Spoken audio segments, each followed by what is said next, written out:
Hey ladies, my name is Janine Hill and I am 33 years old. When I was about 7 years old, I was playing with my cousin and he decided to pull his pants down, and I don't remember everything that was going through my head, but I knew whatever it was that was going on, it was wrong. And so I immediately went to my older brother that was in the other room, and after that, I don't know what happened. I think, I'm sure he talked to my cousin, and but he never said nothing to my mom. There was another time when I was 8 years old. I was at summer camp, and my male teenage summer camp counselor told me to sit on his lap when we were at the skating rink.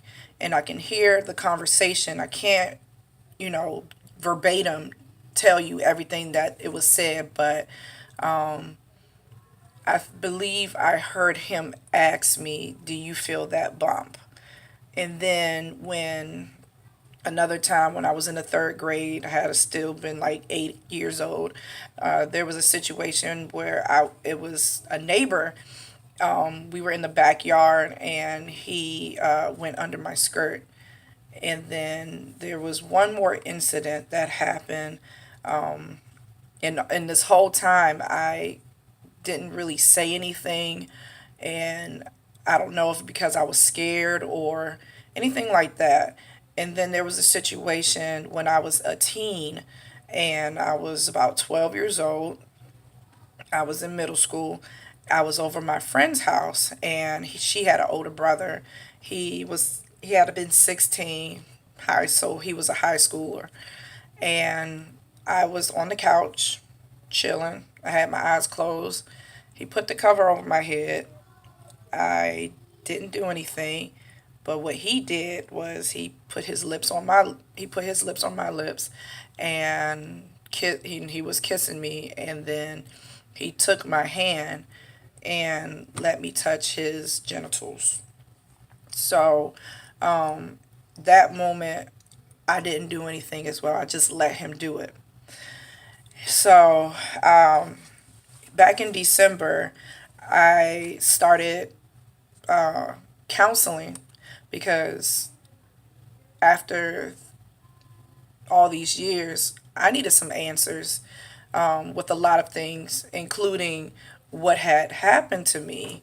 And so when we talked about it, there was so before I go into what we were talking about, there is a checklist in counseling, and I encourage everybody to go to counseling, whether they've been sexually abused, whether you have an issue, you and your mother or your family members are not getting along well, or you just somehow have a cloud of depression over you.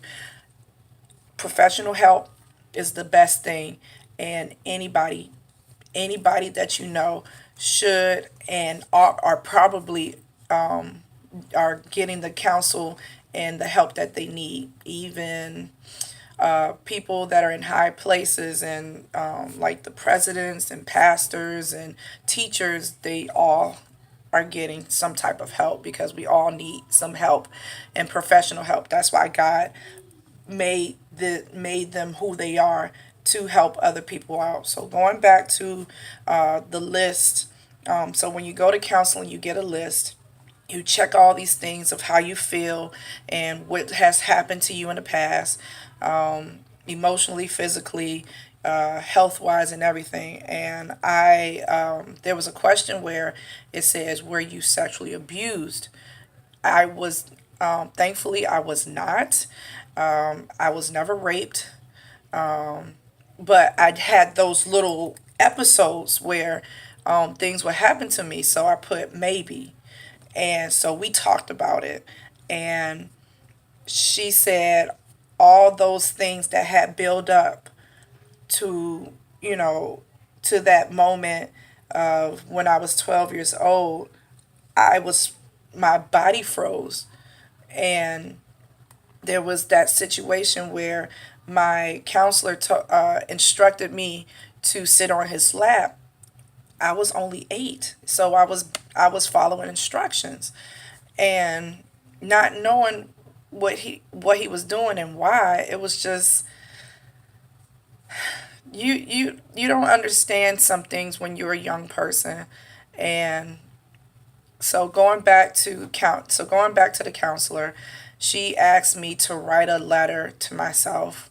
I haven't been back to counseling since, and it's not because I don't want to. I love my counselor. She's a beautiful person, very helpful, and a godly woman.